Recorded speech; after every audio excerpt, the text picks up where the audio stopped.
Let's begin by telling you that the Court of Appeal in Abuja on Thursday overturned a federal high court judgment barring the Independent National Electoral Commission (INEC) from releasing the voter register to the Rivers State Independent Electoral Commission for the recently concluded local government elections. Delivering the judgment, a special panel led by Justice Onyekachi Otisi ruled that the federal high court lacked jurisdiction to hear the case. The panel explained that Section 28 of the Electoral Act applies only to federal governorship and area council elections in the Federal Capital Territory and not state-conducted local government polls. Now, the court emphasized that the Electoral Act is not applicable to local government elections, and the lower court lacked jurisdiction to entertain the suit. The Rivers local government appeal is one of several cases filed by aggrieved parties challenging federal high court rulings. To speak more on this, we're joined by legal practitioner Qudus Alalafia. Hello, Qudus. Thank you for joining us at this time. Yeah, hello, good afternoon. Thank you very much for having me on this program. All right, Qudus. Now, the Court of Appeal ruled that the Federal High Court didn't have the right to handle this case. Why is it important that the Electoral Act only applies to federal elections and not local government elections? All right, thank you very much. You know, the duty of the courts, of all court of superior record, is to look at the intendment of the draftman. In their wisdom, it was their decision that the local government election is not covered by all the proviso, by all the sections of the Electoral Act. I mean, if you look at it properly, you will see that from the beginning to the end of the Electoral Act, reading the entire provision in together, it appeared, but of course there is now a judgment of the Court of Appeal, so to say, saying that it doesn't apply to the local government. Well, that is the law as we speak. It appeared the Electoral Act seems that it doesn't also apply to local government. And whether or not we have another opinion about it as I speak is a matter for the Supreme Court to decide. Like we used to say in the legal parlance, it is not yet decided in its finality, perhaps until...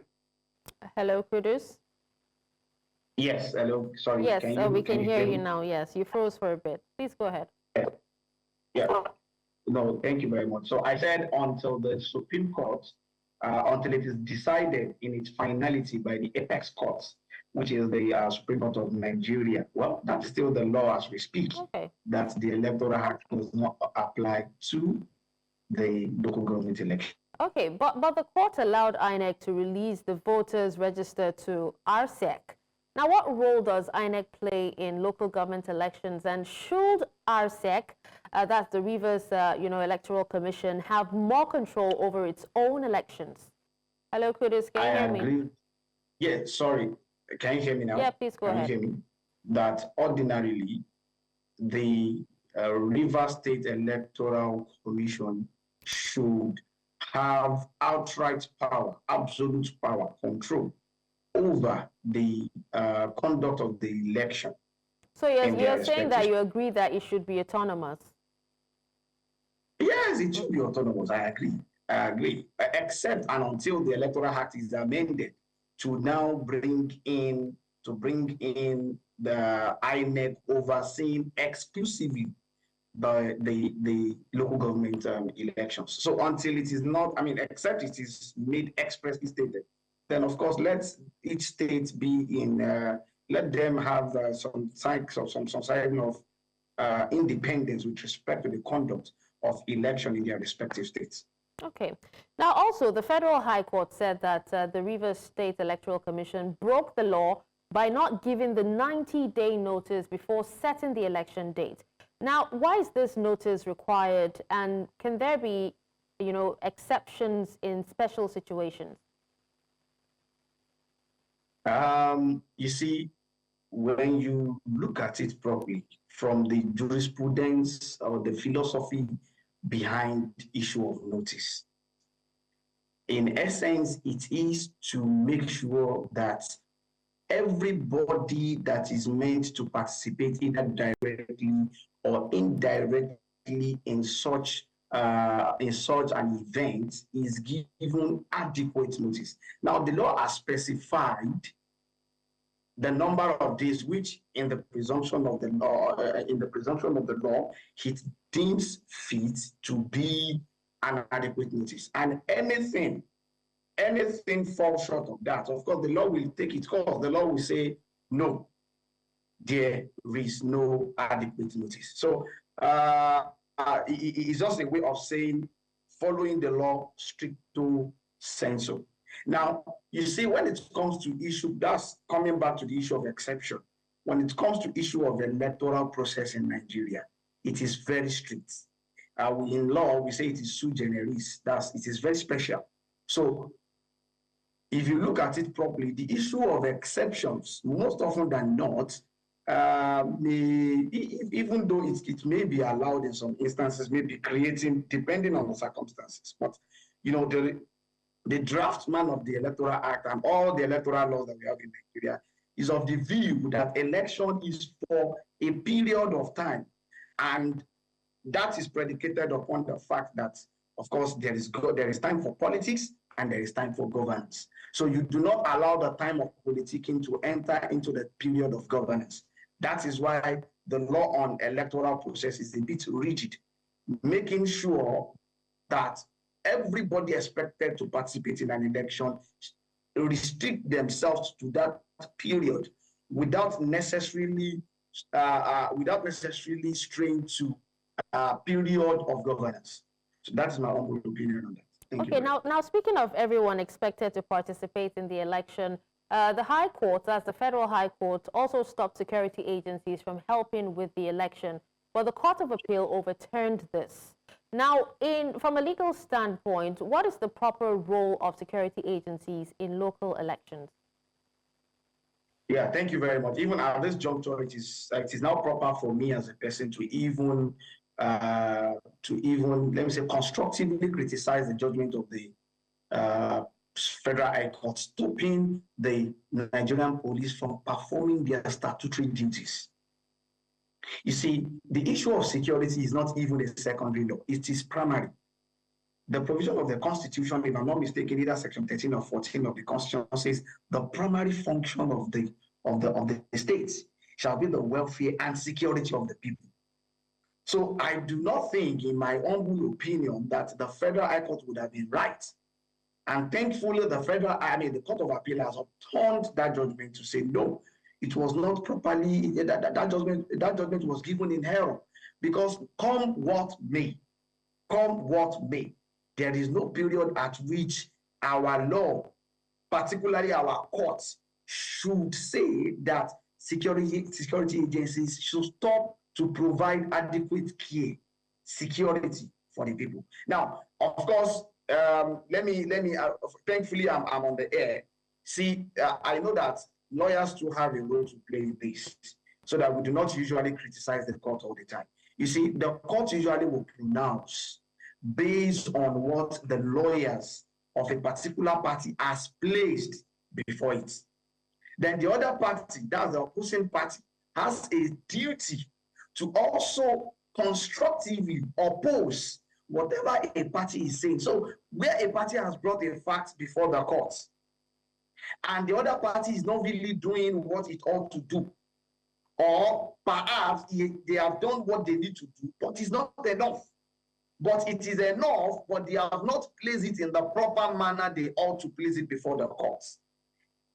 Of course, you know, like we used to say in law, the judge is the one on trial. Both parties know the truth. So it is the judge that is left to find who is right and who is wrong. And the judge cannot. Of course, judges will not leave their chambers, will not leave their seat in search of evidence. It is whatever that is placed before them.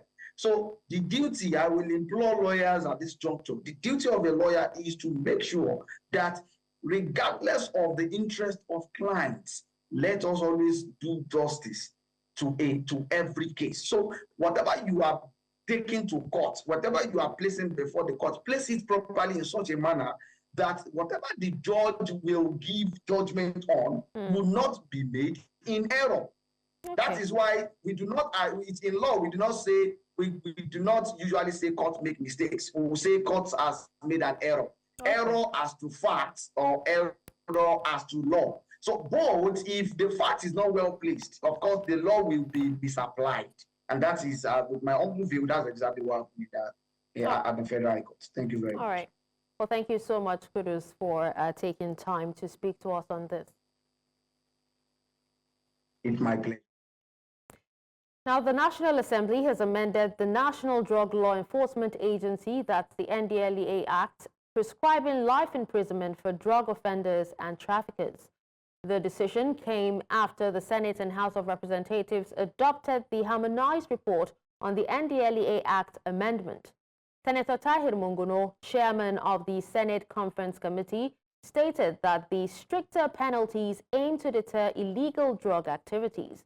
The Senate approved the amendment through a voice vote during Thursday's plenary session presided over by Deputy Senate President Barau Jibrin. In addition, lawmakers passed the Revenue Mobilization Allocation and Fiscal Commission Bill 2024, which seeks to replace the Ramfac Act of 2004. The proposed legislation is designed to enhance the agency's capacity to manage revenue allocation effectively. Both bills now await President Bola Tinubu's assent to become law. The National Economic Council has mandated the 3 states of Adamawa, Kebbi, Kwara, and the Federal Capital Territory to present their submission on state policing within the next 1 week. The council, which met in Abuja while receiving several memos on improving the nation's power crisis, tackling food security amongst others, agreed to present a consolidated position on state policing at its next meeting. Amadine Uyi reports. The meeting was chaired by the Vice President Kashim Shettima. In attendance were state governors and stakeholders responsible for tackling Nigeria's economic decline. The forum deliberated on state police and received memos on efforts aimed at tackling food insecurity. The State Police Council was updated with the submission of the establishment of state police, and it was reported that 33 states have submitted their positions, while 3 states are yet to do so. And these 3 states are Adamawa, Kebbi, and incidentally Kwara, which is the chairman of our forum, and the FCT are yet to submit their positions. Council also received presentation from the National Coordinator of the Special Agro-Industrial Processing Zones, SAPZ. As you are aware, this is a special agro development program by the federal government working with African Development Bank, and the pilot states, Kano, Imo, Kwara State, Kaduna State, Ogun State, Oyo State, Cross River State, and FCT under phase 1. Also, efforts aimed at improving Nigeria's power situation was deliberated, including efforts aimed at increasing current national revenue by relevant agencies in the country. The Council resolved that Nigeria needs a reformed and diversified electricity system, apart from the one from National Grid. It further observed that by empowering states, accessibility and affordability of electricity can be enabled, ensuring that all regions can effectively meet their specific energy needs. The implications of the underfunding were discussed, and the Council resolved that they appreciated the challenge being faced by the Revenue Mobilization Allocation and Fiscal Commission and directed the Secretariat to study the submission as regards to the quantum presented by the Revenue Mobilization and Allocation and Fiscal Commission, as well as the legality of the request. The council also highlighted funds available in Nigeria's excess crude account, stabilization account, and natural resources account. In Abuja for News Central, I am Amadine Uyi. To security matters, the Nigerian Senate has called for the deployment of additional security personnel to bolster safety in Abadam and Merte local government areas of Borno State. Now, during Thursday's plenary, lawmakers urged its committees on Army and Air Force to oversee the implementation of this directive following a motion sponsored by Senator Munguno Tahir, representing Borno North. Senator Ali Ndume, representing Borno South, proposed adopting strategies akin to Chad special operations to tackle banditry, kidnapping, and the Boko Haram insurgency. In his remarks, Deputy Senate President Barrow Jibrin commended President Bola Ahmed Tinubu on security forces for their ongoing efforts to curb insecurity. He emphasized the need for collaboration with neighboring countries to strengthen the fight against insurgency. Senate notes that for many years, Borno State has been bedeviled by insurgency, with communities facing one form of attack or the other every now and then. Aware that recently relative peace has been restored in Borno State due to efforts of the Nigerian armed forces, which are commendable. However, some communities are still besieged by insecurity, as Guzamala local governments do not have any civil authority in place, no military presence, while Abadam and Marte local government areas need security reinforcement. The Chadian government led the operation by their president. We are not saying that we should do that, but there should be a special operation because this problem is cancerous and is expanding. We are talking about them in Sokoto, Kebbi now. We are talking about them in Niger. They are going to Plateau. They are growing the second cycle. The main purpose of government is security and welfare of its citizens. It's there in our constitution. We cannot change it. So everything should be focused on security. Because if we say it's Borno today, and we time need to discuss it slightly, saying that we should talk about it in 2 minutes, it will one day get to Kano. We need to commend our men and women in uniform who are doing their best every day since the beginning of Boko Haram insurgency to secure our areas in Borno and elsewhere, and to also safeguard our people. Some of them have paid the supreme price. Some of them have been injured, and the problem of terrorism is all over the world. Staying with security matters, the Defense Headquarters has confirmed the elimination of Manzur Ya Audu, a notorious terrorist commander in the Northeast. Speaking in Abuja, the Director of Defense Media Operations, Major General Edward Buba, said the military remains resolute in hunting down terrorists and their collaborators wherever they hide. General Buba emphasized the military's focus on dismantling terror networks, targeting logistics bases, and weakening terrorist capabilities. Now, in the past week, troops neutralized 115 terrorists, arrested 238 suspects, including 51 involved in oil theft, and rescued 138 kidnapped hostages.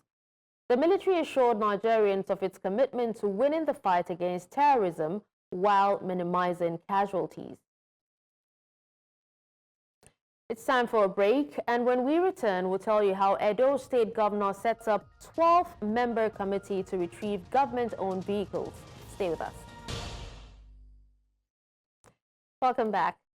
We now head to Lagos State, where Governor Babajide Sanwo-Olu on Thursday presented a record-breaking 2025 budget proposal of 3,535,198,401 naira to the Lagos State House of Assembly, themed the Budget of Sustainability. Now, the proposed budget, which significantly surpasses the 2.3 trillion approved for year 2024, is designed to ensure continuity, resilience, and prosperity for Lagosians. Governor Sanwo-Olu outlined 5 key focus areas, including infrastructure, sustainability, economic diversification, and institutional reforms. Now, speaking during the presentation, the governor emphasized that the budget is a practical framework aimed at positively impacting the lives of residents rather than a mere statement of intent. He also urged Lagosians to support the government's vision by actively contributing to the development of the state. Mr. Speaker, honorable members of this House, I hereby present the highlights of the textual allocation of the 2025 budget. Under the economic affairs, a total of 908.699 billion naira is estimated. Under the environment affairs, a total of 233.176 billion. Under the health sector, a total of 204.005 billion. Under education, is a total of 208.376 billion. Under security, safety, and public order is a total of 124.073 billion. And under our social protection, it is a total of 47.077 billion naira.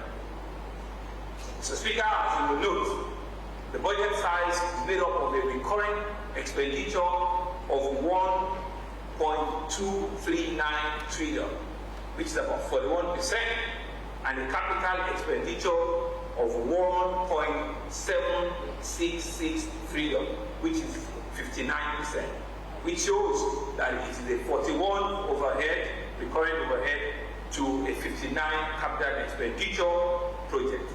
The debt financing, which is within our fiscal sustainability parameters, we shall continue to be within those parameters, which consist of both external and internal loans and bonds. Our correspondent, Chidinma Ona, who monitored the proceedings, now brings us more details. State House of Assembly was the stage for Governor Babajide Sanwo-Olu's presentation of the 2025 budget, with lawmakers and stakeholders keen to hear the administration's roadmap for the coming year.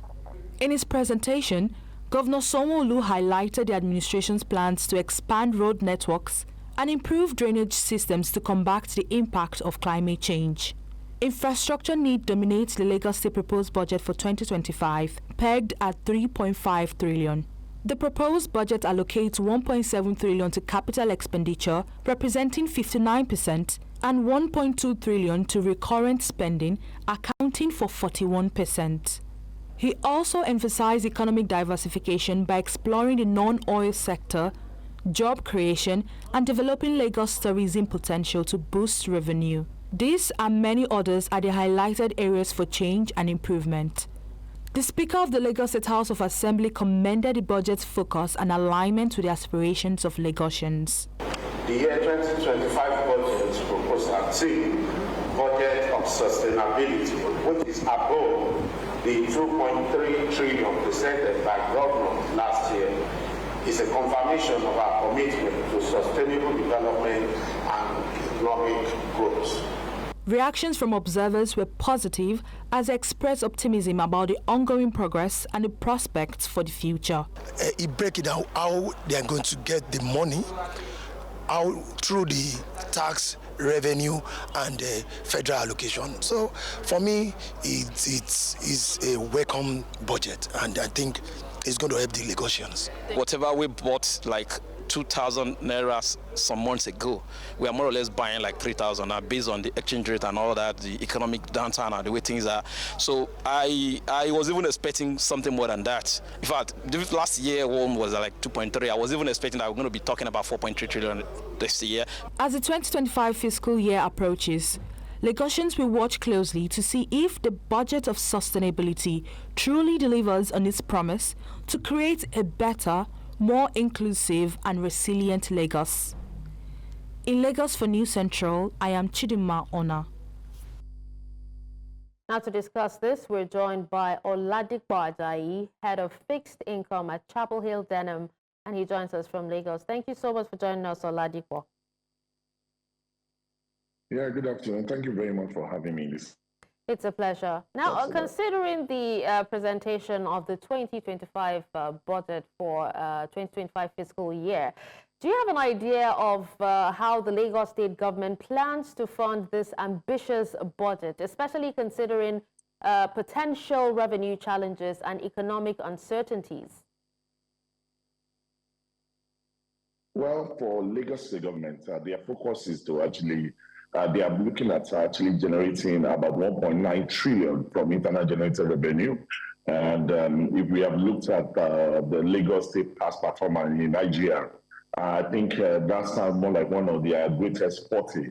And also, they are actually very conservative in terms of what comes from the federal government. And that's one of the reasons why they pegged that at 626 billion. So what they are trying to do, and that is what they mean by diversifying their revenue generation bucket. So it simply means that they are not relying so much on federal government, because when you're talking about oil, you are talking about what comes from federal government.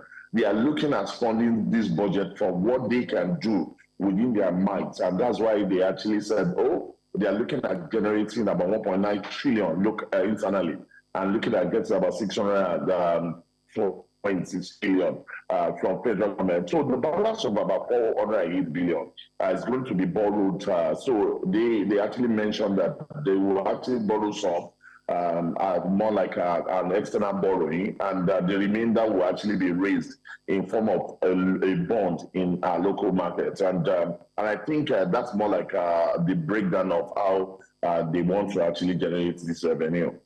Okay. Now, speaking of some of these projects that they intend to, focus on in 2025, do you have an idea of the key projects that they should prioritize come 2025, and how these projects will contribute to the, state's economic growth and also improve the quality of life for residents? I think for me, looking at the budget, I think what comes to mind is that Green Line.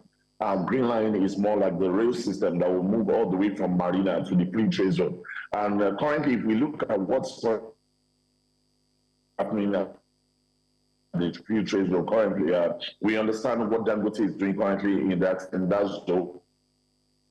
And we understand how other businesses actually create a form of transportation that can actually commute people all the way from Marina down to that place. What you have done is that you have opened up the businesses that's actually happening over there. And another thing you have done is that you have made it easier for people that work in that terrain to be able to actually move around, and also movement of goods all the way from that zone into the major city. Also, you have what you're trying to do is to make it easier for people to actually move things around. And I think it stands like one of the best projects that I think it's on that budget. It's just like you talking about the red line that was just commissioned all the way from Abuja to somewhere in Oyinbo. And if you look at the way that has eased the livelihood of people that stayed around that line, you will understand what it means, what transportation system, good transportation system will mean for a city like Lagos. Another thing that comes to mind is also tourism. Lagos State is looking at actually prioritizing tourism in this budget. They are looking at actually activating a lot of things that is cultural about Lagos. They also feel that that's also another form of revenue generation for the states. And so they are looking at investing aggressively into that sector as well. And that's one of the reasons why as much as about 124 billion was actually budgeted for security. So because a state that wants to actually do tourism, it means that that state needs to be secure. And that's one of the reasons why on security side also in that direction, so have to protect the states and people that live in the states. Okay, so but what about the budget for social welfare programs, healthcare, education, and other social services? Will these investments also impact, Lagos residents as well? Yes, because if you look at the budget critically, we have about 208 billion budget for education. And I think that when you look at the size of the budget, sincerely speaking, it's not a very big budget in terms of, because when you look at it in total, it's about $1.7 billion budget. And when you look at the number of people that actually inhabit in Lagos, and you compare it with the level of budget, you will find out that it's actually a very small budget. And Lagos is bigger than many African nations. And but when you see the budget that Lagos is running, you will see that it's actually a very small budget, because for you to actually make an impact in an economy or on the people, at least the budget needs to be sizable. But how big it? I will feel that a 208 billion budget for education would not be a bad idea. But main thing is not about even budgeting, it's about the implementation of some of these things. And it's actually gladdening my heart when the governor was actually speaking on the budget. He mentioned that the current budget for the year 2024, that they've done about 84% implementation. And so it simply means that one way or the other, they've done almost 90% of what is actually earmarked to be done in the year 2024. If we can actually toe the same line for 2025, I think that people will feel the impact of this. And also on social welfareism also. Lagos State also mentioned that they have plans around that. They have fund budgeted for that as well, to actually help people, to better the livelihood of people. And also to cushion the effect of some of the policy that's actually coming from the central on the populace, that people that actually reside in Lagos. And another thing that I mentioned earlier on the transportation system. Also, things like that also help pushing the effect of some of the hardship of the policies that are coming from federal. Okay. Well, thank you so much, Oladipo, for joining us and speaking on this. Moving away from that, the federal government has officially terminated its contract with Julius Berger PLC for the construction of the Abuja, Kaduna, Zaria, Kano road project valued at 740 billion naira. The termination, effective immediately, follows a protracted dispute over project cost, implementation, and delays. The termination letter, signed by C.O. Assam, Director of Legal Services at the Federal Ministry of Works, cited Clause 63 of the Standard Condition of Contract Roadworks, Volume 1, 1999 edition, as the legal basis for the decision. The development comes after the government issued a 14-day termination notice to Julius Berger on November 4, citing non-compliance with revised costs and terms, work stoppage, and refusal to remobilize for the Abuja-Kaduna section of the project. In a statement, Mohammed Ahmed, Director of Press and Public Relations at the ministry, revealed that the decision was reached after months of unresolved issues, adding that the lack of progress necessitated the termination. The ministry emphasized that it is committed to ensuring the project's completion with alternative arrangements.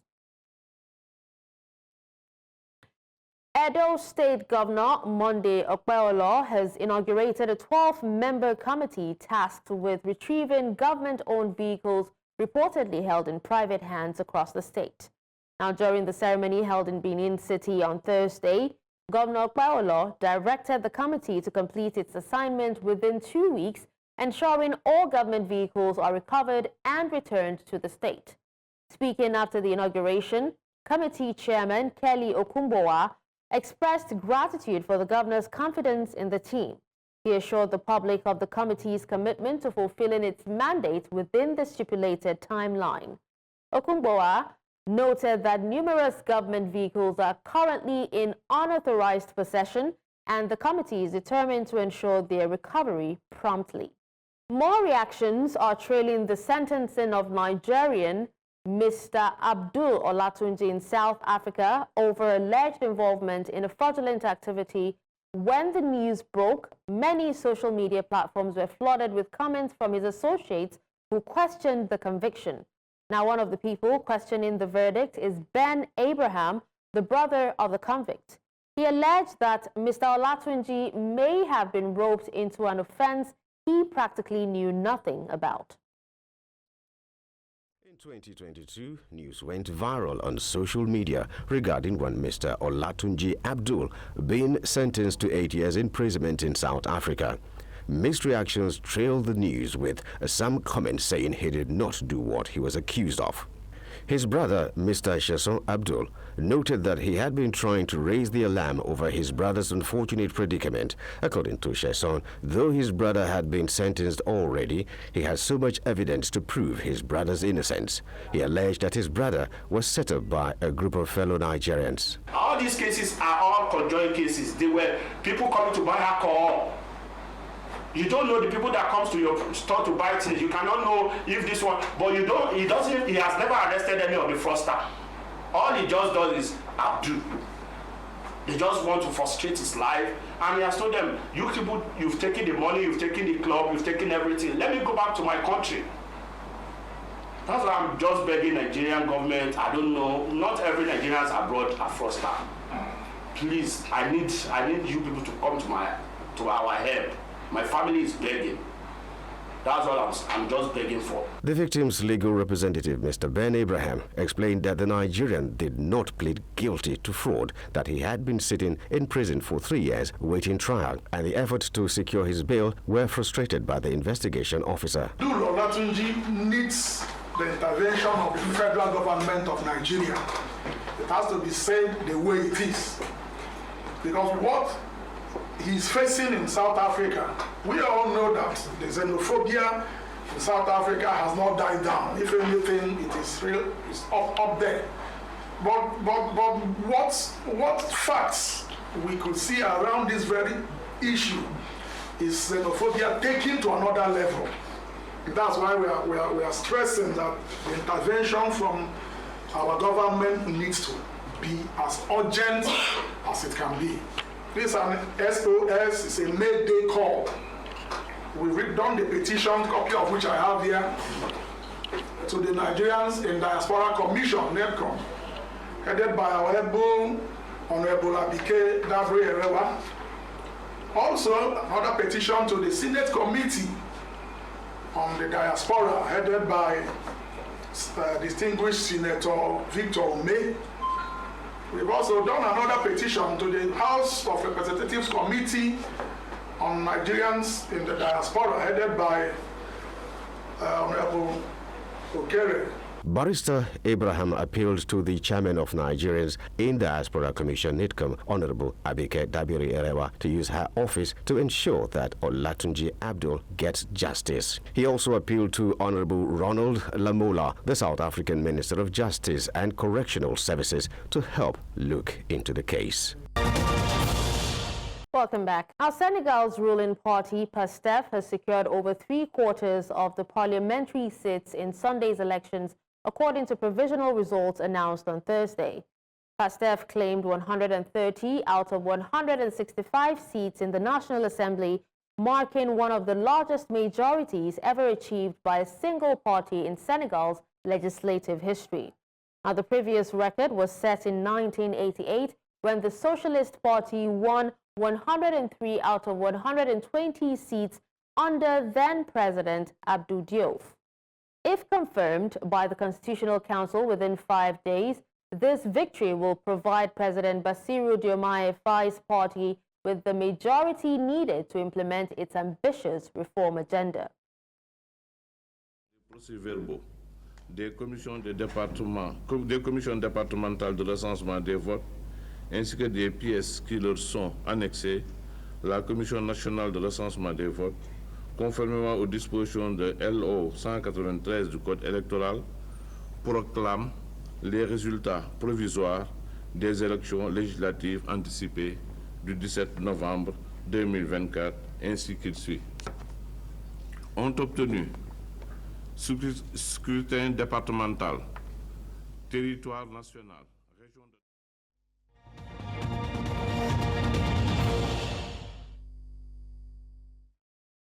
Now, in other news from around the world, President Vladimir Putin has sent a strong message to the West, saying that the prospect of further strikes depends on the action of the United States and its allies.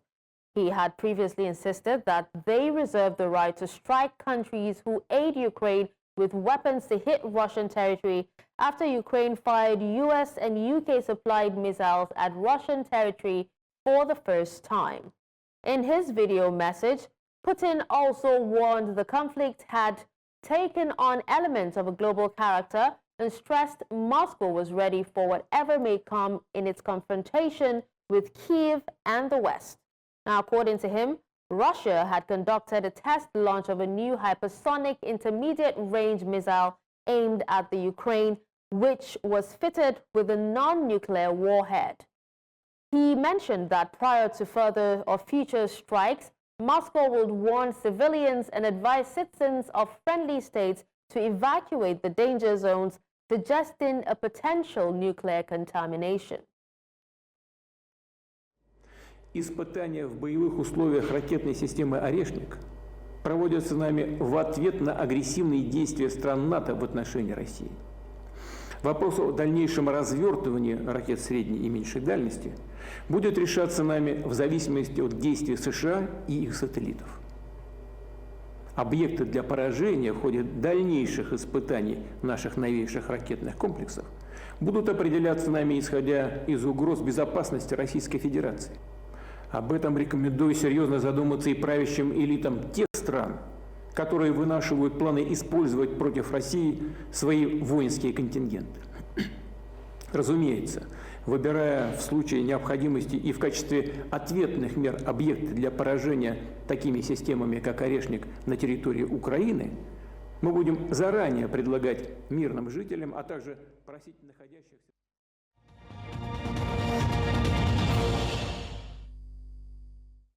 In business, Nigeria's federal government says that it will collaborate with the World Bank to provide direct and indirect jobs for about 10 million youths within the next 5 years. Nigeria's Minister of Youth Development made this known in Abuja as he hosted a delegation from the World Bank in the nation's capital. He says that the partnership will enable the government to reach out to citizens in rural communities that have not been impacted by government programs in a long time.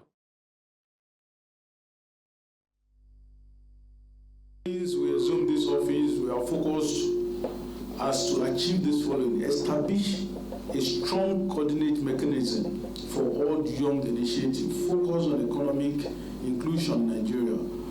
We want the data to inform all we do. We want it. It's very, very important. Provide decent job, directly or indirectly, for at least 10 million Nigerian youths within the next 5 years. So with you, I know if we are really proactive about this and we know what we are doing, even in the next 2 years, we will record the large numbers of Nigerian youth that directly or indirectly they are engaged. The first one is, again, give them the skills and match them to a job that they are suited for.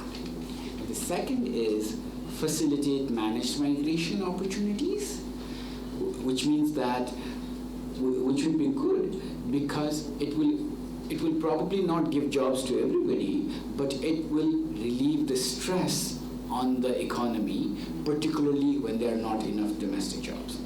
And the third pillar is the fallback employment, and there could be safety net type support, like public works, where they get some income.